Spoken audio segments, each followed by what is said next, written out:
And there, Chris Gale with Denny Hamlin. They've done everything they've needed to do to get to this point, to put themselves in chance, with a chance of that elusive title. The Toyota pace car leaves the track quite early. It's a bit of a lonely moment. More time to think about what's at stake in this season finale. Is it finally going to be Denny's day? Or will there be somebody else grab this Nascar Series title? Here in Phoenix, let's clear the champion today, boy! Let's go!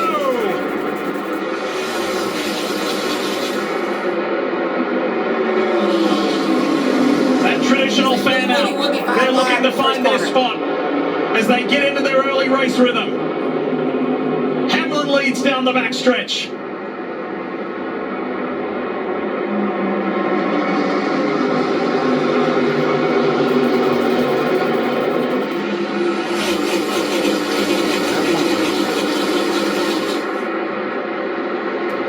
As they complete lap one into lap two, finally, with everything that's gone on all weekend, all day, now it is back to the comfort zone. Business as usual. That's what these drivers do. They're the most comfortable behind the wheel, task at hand, quickly feeling out their car, Jeff, what they need. Do they need adjustments? As we see the 19 of Briscoe trying to make that little ground. He spotted the other three in qualifying. A little bit of calmness at the front of the pack because they're single file, but not back here.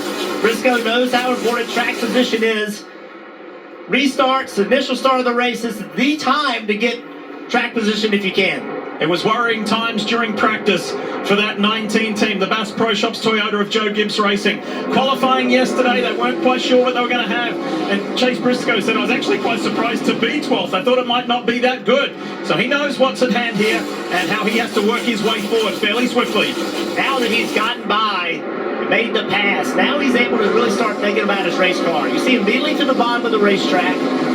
He has very good cars in front of him. This is not going to be easy to get to the front of the pack, but now he can put the car in the lane he wants to put it in and learn what his car does well and what it doesn't do well. Asymmetric racetrack, turns 3 and 4, where you are right now. More banking, Jeff, a little bit tighter radius.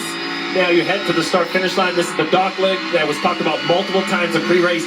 Now we're down, heading down to the 1 and 2. Flat, but wide and sweeping. Options for the drivers. Yeah, and one thing I noticed, Steve, is not a lot of drivers are running down there on the flat. A lot of races we come here, they run all the way up against the wall at the bottom of the racetrack. But early in this race, I believe, in an effort to preserve a little bit of tire, some tire issues in practice, sidewalls failing, they're staying above that yellow line. Nobody is really going on the flat. Ideal start for Denny Hamlin in the 11, the progressive Toyota for JGR. Did what he needed to do in qualifying, and so far so good. He's got just over half a second, growing closer to a second over William Byron. Good start, Austin Cindric and Kyle Larson. First stage here, remember there are 3 stages. Points are awarded to the rest of the field, but not the championship for it. Actually built a little bit tight. It's a little tight handle for y'all.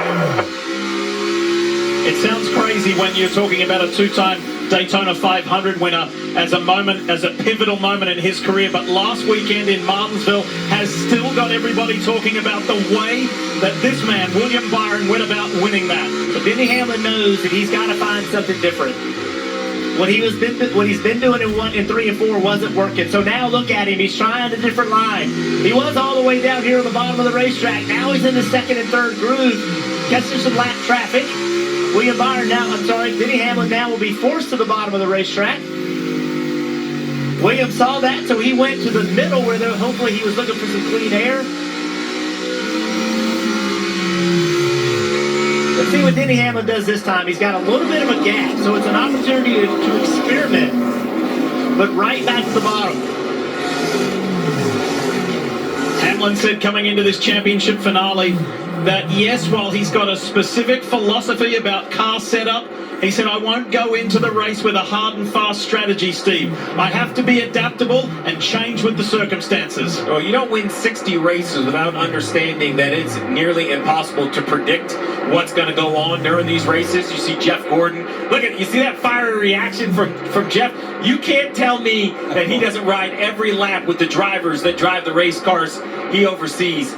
There's a reason that man won 93 races. I was fortunate enough to win 10 of my career with Jeff Gordon. He taught me so much about racing, but the number one thing was that fiery attitude. You race every practice, every qualifying, every position, every lap. I was unfortunate to race against him. And in this